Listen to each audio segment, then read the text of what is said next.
Bwana sifiwe sana. Ninapenda Mwokozi. Kwa hivyo hiyo maandiko tunasoma kuhusu nabii alikuwa anaitwa Ahija. Bila alienda akatabiria mfalme alikuwa anaitwa Jeroboamu. Na sasa Jeroboamu akuzaliwa akiwa katika familia iko na upendo. No, alizaliwa katika ufalme ambao ilikuwa haingiwezi.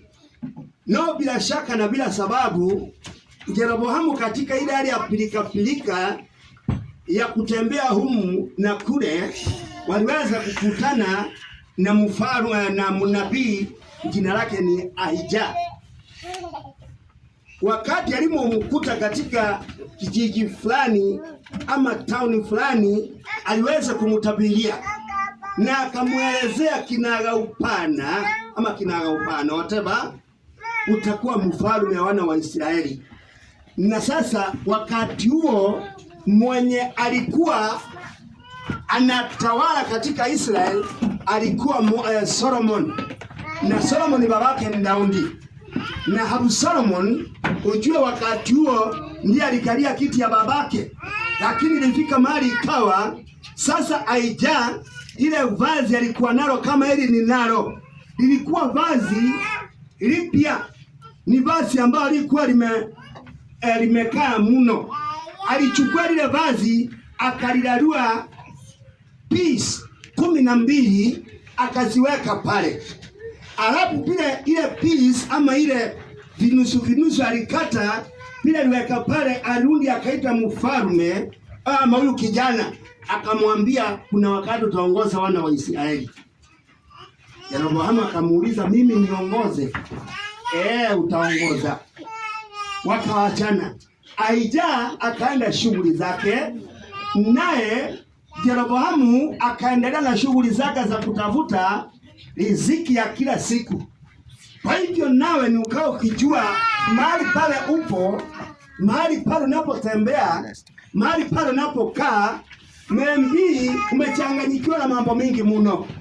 Na katika ile kuchanganyikiwa na yale mambo, ujue ya kwamba ile kuchanganyikiwa Mungu atafanya ukutane aidha na mhubiri, ama ukutane na mnenaji, ama ukutane na mnabii akutabiria kwambie utakuja kuwa ni Mkristo na sasa utakuja kuwa kuhubiri.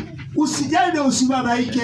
Hiyo maneno uishike na uitie maanani, maana itafika wakati, itimia wakati ukifika na wakati ufao. Bwana sifiwe sana. Na hivyo ndivyo ilivyo leo hii. Unapoona Kristo akiwa huku duniani, alifunza wanafunzi akawaambia, njooni, kutoka leo mtakuwa watu wa kuvua samaki, lakini mtakuwa watu wa kutenda watu, ili waingie katika njia za ukweli, na hiyo ni kuongozwa na Roho wa Mungu.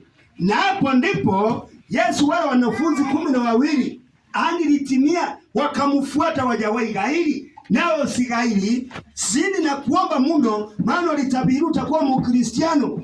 That's why today unaona wewe ni Mkristiano mahali pale upo, maana ahadi ilifika niundumishe ukapewa hiyo ufalme. Uilimia kwa matendo mema na kutenda haki na ukweli, na siku ya kiyama ikifika, bila shaka na bila sababu, kile uliendiwa utapewa, utaipokea. Bwana sifiwe sana.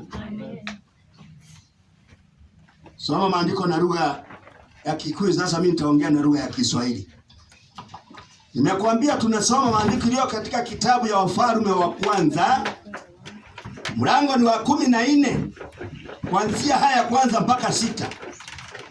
Mtasomea na lugha ya Kiswahili, bali mimi nitanena na lugha ya Kiswahili. Na riri matuko macio Abija mburu wa Jeroboamu akirwara, nake Jeroboamu akiramuka atiri, ukira ndaguthaitha wigarure ndukamenyeke ati niwe muka wa Jeroboamu, uthie Shilo, tondu atiri kou nikuo Ahija munabii ari, owe uria waririe uhoro wakwa akiuga ati ningatuika muthamaki thamakagire andu aya.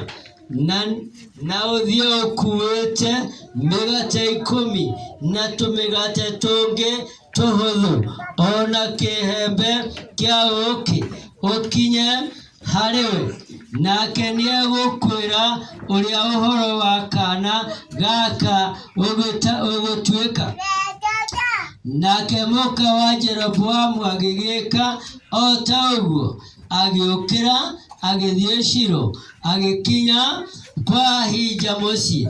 Nake Ahija agikorwo ndonaga tondu niorite maitho ni gukura. Nake Jehova agikira Ahija uu atiriri, muka wa Jeroboamu nieguka gutuiria uhoro hari we wa uria muruwe eguikara niundu ni muruaru. Nawe mwire una niundu ni kuri kinya atiri ati hindi iria ariuka atonye gwaku arikorwo egarurite agetua tari mundu wanja ungi.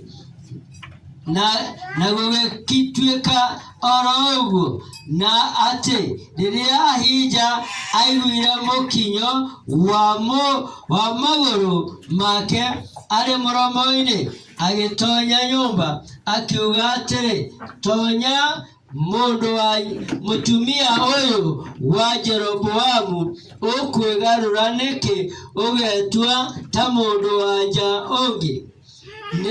Niundu ni kurekio ndeketio hariwe hetwo uhoro wikia. Bwana asifiwe sana. Mstari ya 7.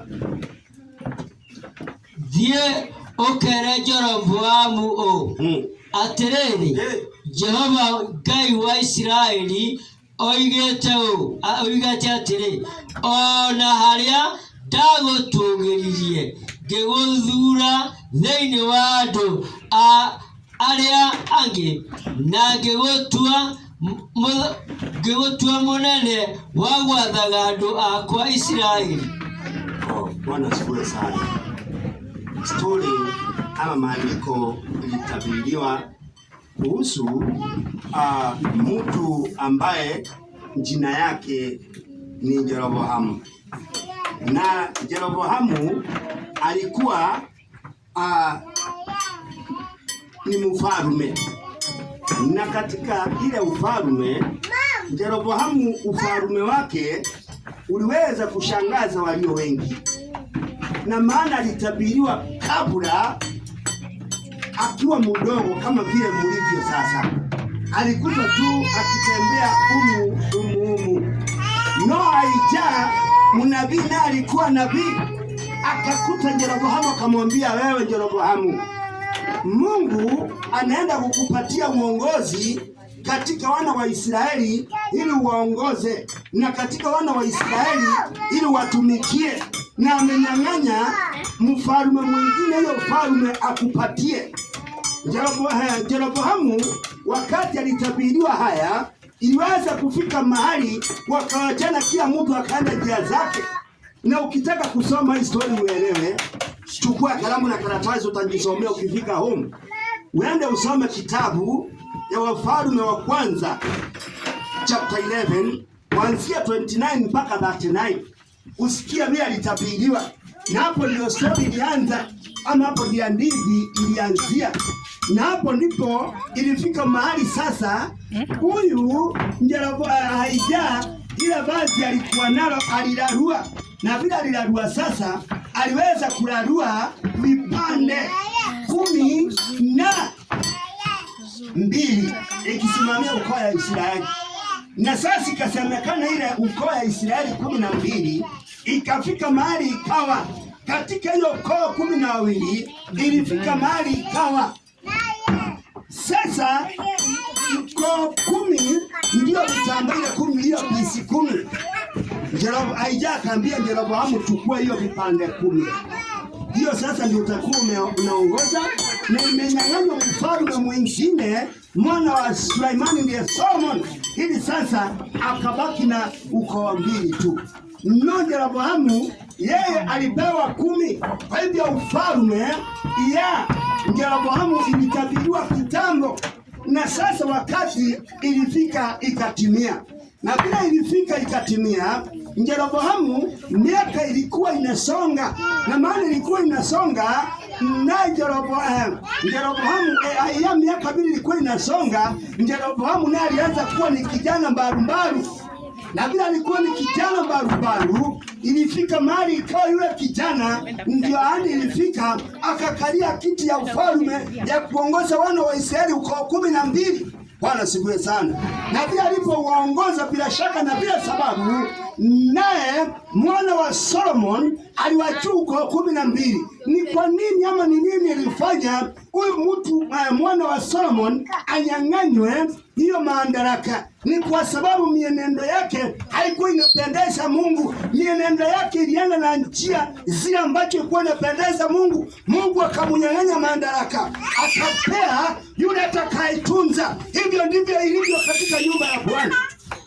Wakati wowote unapoambiwa fanya hii, fuata hii, nini ukaweze kuundumisha na kukaa, kesho yake utakuja kuwa mtu mzuri, na kila kiliomo ama kila kiloko ndani mwako hakitakuja kuondolewa, mbali kitaongezewa. Yaani ile upako Mungu aliweka ndani mwako itazidi na kuongezeka, na taa yako ya roho haitazimika. Bwana sifiwe sana.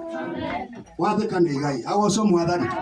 Kwa hivyo sasa Yeroboamu tu alitii wakati ole wake na ole wetu.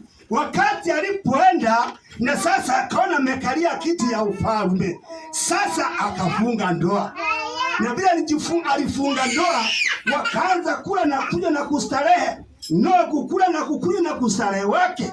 Sasa alisahau kana kwamba kuna mwenye alimtabiria utakuja kuongoza wana wa Israeli. Akamtabiria utakuja kuwa ni mfalme. Akamtabiria akamwambia wewe ndio utaongoza. Maana ufalme ya Suleiman ama ya mwana wa Solomon imenyang'anywa ukapewa 10. Na hapo ndipo ile vazi lililarulika kwa pale, ikapeana pisi 10 kwa Yeroboamu, 2 kabaki kwa mwana wa Solomon. Ikawa ile jambo likumpendeza Mungu. Kwa ajili mwana wa Solomon alianza kutenda vituko na visarakazi ambacho asikuwa zinapendeza Mungu. Baraka za mwana wa Solomon zikaondolewa kwake, zikapewa ule ataweza kutunza. Bwana sifiwe sana. Hivyo ndivyo ilivyo katika uokovu. Ulitolewa mbali, utabiriwa mbali. Utakuja kuwa ni mtu aliye na vazi la ukwani. Na ndipo siku ilifika. Umesurura jarisi ni town ya aina gani umesurura? Umesurura sehemu mingi mno. Umesurura mahali mingi ukitafuta amani na hujawahi pata, mpaka Mungu akakurudisha mahali pale na stahili. Maana hizo njia mwema kabisa ambayo vijiji ulikuwa unasunguka, unaindukiliwa, nafasi upati yale mkupendeza, lakini ikawa kuna sehemu ambayo Mungu amekutengea. Utakaa mahali fulani, hakuna watu wengi, watu watakuchukia, lakini hapo ndipo ukiwa Mungu wako anafurahi. Nasa ni wewe na mimi, nikiwa mahali pale nipo, nifurahishe watu au nifurahishe Mungu. Bwana sifiwe sana. Ukiwa utafurahisha Mungu, Mungu atafanya watu wafurahi na wewe. Haleluya. Ukiwa utafurahisha Mungu na kumtolea dhabihu nzuri, Mungu atakuinua. Hakuna siku utakuja kuwa ndio wa mwisho, kila wakati utakuwa ndio mbele. Haleluya. Kwa hivyo Yeroboamu sasa bila alikaa akila na akinywa, bila alikaa akifurahia, ilifika wakati alifunga ndoa akapata mwana. Bwana sifiwe sana. Unajua hali ya ufalme ni kukula vizuri, ukilala ukiamuka kila kitu miandaliwa. Lakini siku moja tu walipata mtoto wa kijana. Na ule mtoto walipata wa kijana, siku moja ule mtoto akagonjeka.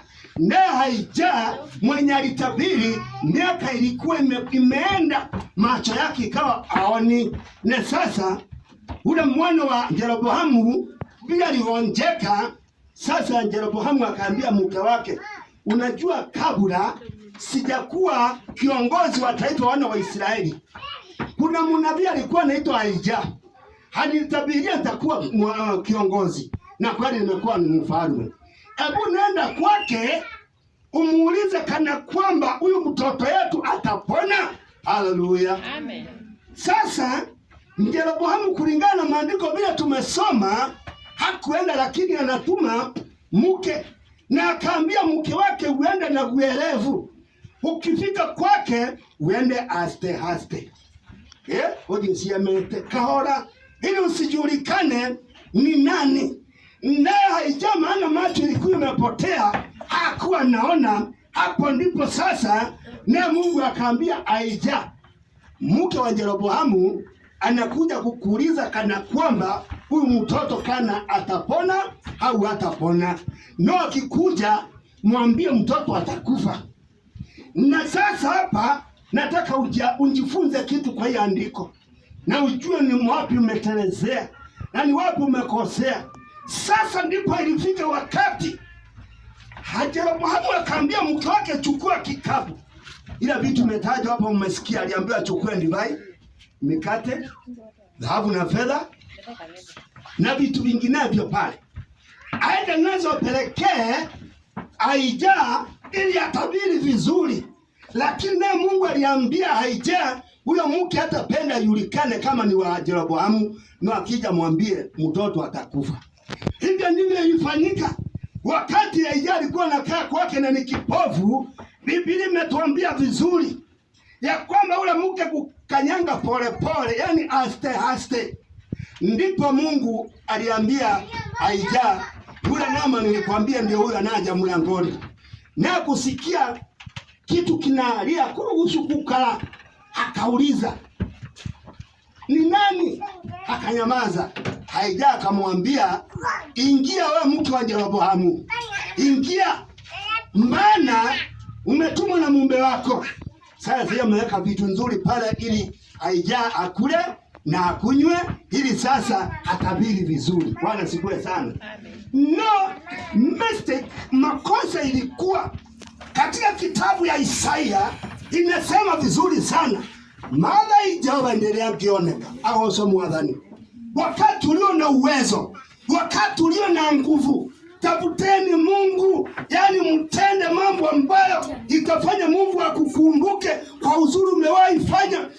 Yeroboamu wakati yoyote alikalia kiti akasahau na ule Mungu alimuelezea utakalia hii kiti. Alianza kuenjoy life na kufurahisha mkeo, na Mungu akambariki na mwana na hadi ni ndeni. Bwana sifiwe sana. Na sasa mtoto akaojeka. Mungu ameanza kuchokoza nani? Yeroboamu, ili sasa akumbuke mwenye alimtabiria ni Mungu. Alikuwa anamuonyesha ya kwamba ukitii wale ambao mlie nao, Mungu atakubariki na kile unavyotaka nitakufanyia. Bwana sifiwe sana. Walikuwa wanakula na wanakunywa, lakini the funny thing, kukula kona kukunywa hawakukumbuka Yeroboamu, na bila hawakumkumbuka Yeroboamu maana walikataa kumkumbuka. Sasa ndio wanampelekea vitu vizuri. Saa ile sasa shinda imeingia. Awoso mwadhani. Tia ikori likana ngayinde la kwarura. Awoso Yesu. Nende we no hoti ilikana ngai. Bwana sifiwe sana. Kumbuka mahali pale Mungu toa ABCD. Sasa mikate yake na dhahabu zake na fedha hasikumsaidia. Aija alikula vizuri na akakunywa vizuri, lakini mtoto wake akafanya nini? Akafa. Kwa hivyo ahadi ni ndeni. Bwana sifiwe sana. Haleluya. Kwa hivyo sokageria ingaiga au so mwadhani, naye hataishi na nyinyi. Maana ukiwa Yeroboamu angeenda kwa Aija wakati alikalia kiti na amwambia, oi ewe mfalme wangu, sasa Mungu alinijalia na nilifanikiwa ile kiti utabiri nitabiria hadi litimia. Naja kwako tuombe Mungu anijalie ili wale watu niko nao waweze kunisikia. Sasa bila shaka mbaraka za Yeroboamu zingekuwa nzuri na mingi mno. No, sasa kuliko siwa mingi zilibadilika zikawa ni kilio. Haleluya. Hivyo ndivyo ilivyo katika wokovu. Fanyeni mema mazuri kuliko tukae na huzuni. Wacha kila wakati tukae na furaha kwa ajili ya neema ya leo tutendao. Tunatukuza Mungu naye. Bwana sifiwe sana. Ilikana ingayindi shiwe. Ndio ndio na yakeno. Awaso Yesu. Maana wakati tulikuwa na dhiki, tulikuwa tunaomba Mungu na Mungu anatufungulia njia na tunapata. lakini tukipata tunasahau kana kwamba ni neema na rehema yake Mwenyezi Mungu imetuwezesha tukakaa vile tulivyo. Haleluya. Amen. Mwaka jana nafikiria ni watu wangapi walikufa, lakini sisi tuko, hakuna mtu akona ulemavu yeyote. Hiyo yote sio vile tufanyao mazuri na sio vile tutendao mema, no, ni neema na rehema yake Mwenyezi Mungu. Bwana sifiwe sana. Inafaa uchukue dakika uambie Mungu, Baba, hivyo inisaidia zina kuandamana nami. Nawe sasa ama mimi nikaa nikimtukuza Mungu kwa kuhurumia ule mtu ambaye ana uwezo. Inaweza kuwa dhahabu na fedha sina ya kukusaidia, lakini iwa kuna kitendo ambacho naweza kuambia Mungu akufungulia njia, na Mungu atafungua, maana kile niliye nacho ndio natukuta nayo Mungu. Haleluya. Maana kitabu ya Matendo ya Mitume ukisoma chapter 3, I think, so I'm not wrong, wakati Paulo, Petro na Yohana walikuwa hekaluni wakienda kuomba, wakiwa pale kuna mtu alikuwa na keti mlangoni akitarajia wale wanaingia wampatie kitu ya kukula, lakini wakati alitazama Petro na Yohana, Petro akamtazama akamwambia, hebu tazama, dhahabu na fedha hatuna, no, kile tuko nacho ndio tutafanya nini? Sasa Petro akamkonolea macho akamwambia, katika jina la Yesu amuka na ufanye nini? Kwa hiyo usaidizi ile Petro alipeana wakiwa na Yohana kwa ule mlemavu ama ule mwenye alikuwa naomba, ilisaidia mno kuliko dhahabu na fedha. Kiwete uwete ukaisha. Haleluya. Kutoka hapo akatembea akaenda katika nyumba ya Mungu kurukia Mungu akisema, Bwana ndiye Ebeneza. Haleluya. Nao ukiombea mwenzako hapana na shida, muondokee, kaende katika nyumba ya Mungu kushuhudia. Kubarikiwa ni kwa huyo mtu. Haleluya. Na kubarikiwa ni wewe, maana dhahabu na fedha itakusaidia. Neno lile Mungu atakavyotamuka, kubarikiwa na maneno huyo mnabii na huyo muombaji itimie, hiyo ndio itaishi milele na milele. Haleluya. Maana kitabu ya Mathayo 4:4 yasema kile kitasaidia mtu ni ile neno lilitoka katika kinywa cha Bwana. Haleluya. Mungu akisema utatukanwa, waibishwe, upiwe vita, wakuwekele, wakunyang'anye, wakurushe, lakini nyumaye Mungu atakupanguza machozi kwa bidii utakayokuwa nayo na kuomba na kuongojea, ahadi za Mungu zitatimia, na ile maneno Mungu alinena juu yako na juu yangu itatimia, na kubarikiwa na wewe ukianza kutukuza Mungu ukisema yeye ndiye Ebeneza. Haleluya. Na ukishapata kila Mungu aliahidi utapata, na kuomba na kusihi, tafadhali usisahau na kuambia Mungu shukrani. Haleluya. Na uelewe kitu kimoja ndugu yangu, Mungu ujue ako mbinguni, hakuna ngazi kwa hapo utapelekea Mungu kiu utatoa. Haleluya. Kuna wale walipewa kitu wakalia kiti ya Haruni, hawaso mwadhani. Sasa pelekewe mtu ambie Mungu bariki huyo kwa matendo mazuri, mahali pale utakapoenda wewe ndo na mulego kale lale tole ya mulege hawa so Yesu. Haleluya. Tukaona mtambea hawa sasa, ukimtaja karibu sana, unakulia jina lake kwa ajili ya matendo mazuri. Hivyo ndivyo ukienda mahali ambapo nasema umeokoka, watu wanajua wale wote waliookoka, neema na rehema ya Mwenyezi Mungu wanaheshimiwa, na kuheshimiwa ni heshima ya Kristo na Baba, kila matendo na kunyenyekea na kutii, tunakulianga sifa ya Kristo leo hii. Haleluya. Na wewe unakubali jina lako ule tu tunalikulia? Mutaki na lisikuliwe. Bwana sifiwe sana. Haleluya. Bwana sifiwe sana. Kwa hiyo majina yenu watu wasikulie, si ndio?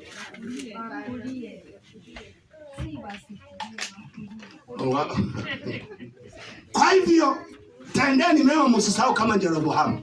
Jeroboamu kwa kusahau, yeye alikumbuka mahali yako ni Mungu. Sasa ile kumeharibika, ndiye anafanya nini? Anakimbia. Hiyo story kienda uisome katika kitabu ya Wafalme wa kwanza chapter 11 mstari ya 37. Usome hapo utasikia jinsi ambavyo Mungu aliambia Jeroboamu, ninajilaumu kwa nini nilinyang'anya uongozi nikakupatia. Kwa nini nilinyang'anya nikapeana? Maana umenidhihaki na umesahau kuinukilia mtumishi wangu Ahija, na unamdhihaki sasa, macho imepotea, na nini nimekutuma nguo lake akaradua vipisi 12, nikamwambia kupatie 10, lakini sasa ulimzao kamdhihaki. Sasa macho imepotea, ndio unaenda kusema shukrani. Kwa hivyo na bibi anaenda kwa manjigeuza. Haleluya. Amen. Kwa ndumega rwa nyumba ine yanga imaga etio tio na neo. Hawaso Yesu. Amen. Haleluya. Amen. Mtu anapiga wengine vita na anasema sio mimi. Mtu anafanya vile anavyofanya sio mimi. Yes, siwezi nikajua. No, Baba kwa katika kiti takatifu anakuona, anakufahamu na anakujua. Kile utapanda hicho ndicho utakachovuna. Bwana sifiwe sana. Amen. Maana Yeroboamu kile alipanda hicho ndicho alivuna. Haleluya. Mwana akaonga chini. Na ndiri kaisha.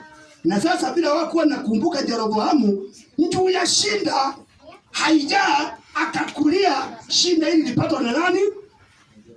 Yeroboamu. Na usikubali tukulie sifa yako kwa mabaya yale utakayopata. Wacha tukulie sifa yako kwa mazuri yale unatenda na yale unaendelea kuyatimiza mbele ya Bwana. Haleluya. Amen. Kwa hivyo Ahija alikulia, ndiye alikumbuka sasa ni kubaya. Na Mungu akamwambia huyu ndiye alifanya, na yeye pia alifanya, nikamsikia na ulimdhihaki, nami nitakuondolea hii, na nimekunyang'anya. Na bila nimekunyang'anya sasa huyu atakufa. Na Ahija atabaki akiwa hivyo alivyo juu ya miaka. Lakini Yeroboamu shida ilikuwa kwake. Haleluya. Na ufalme kararuliwa tena. Kwa hivyo ningekuomba nawe ni ukao ukijua, ukiona umekaa vizuri, ng'ang'ana kutenda mema, na yale mema unavyotenda one day at a time itafika ukulie hiyo uzuri. Haleluya. Itafika ukulie heshima uko nayo Maina. Itafika ukulie hiyo kunyenyekea uko nayo. Haijalishi utatezeka miaka ngapi. Maana Yeroboamu alikaa kizurura, lakini siku ilifika tu akaambiwa, nilikwambia utakalia hii kiti, wakati umefika, kalia. Akasahau na kuambia Mungu shukrani kupitia kwa ule alipitishiwa kwake. Na sisi tusisahau kuambia Mungu shukrani mahali Mungu ametupitishia tukafika mahali pale tupo, na ndio Yesu Kristo anatuwezesha kuwa mahali pale tupo. Haleluya. Amen. Awasomu hadhani. Amen. Haleluya. Amen. Kwa hivyo Mungu angembariki na mtendee aliyo mema. Haleluya. Kitabu ya Marko. Na hapo ndio naenda kumalizia. Marko chapter 5. Hata usisome, nitasomea mbele. Kwa hivyo wakati shida ilipoingia, Yesu alionekana wakati alifika kwa Jairo. Mwanake ndio ya huzuni na kilio ilikuwa pale, Mungu akaonekana. Mwana akarudi hai. Kwa hivyo leo ukiwa na huzuni ndio shida, Mungu akukumbuke, usikubali kuaibisha mwana wa Mungu aliye hai. Bwana siku sana. Haleluya. Agoso mwadhani. Uka kwa mwadhani Yesu. Yanalina nyodo wale matambui. Andwa ikende makarira. Aliodhe magakorodi. Mamona yukalera ini. Mundo nye ule kwenda. Noro keye kere kwenda. Nombo menye utireru. Retaga tulio hekai.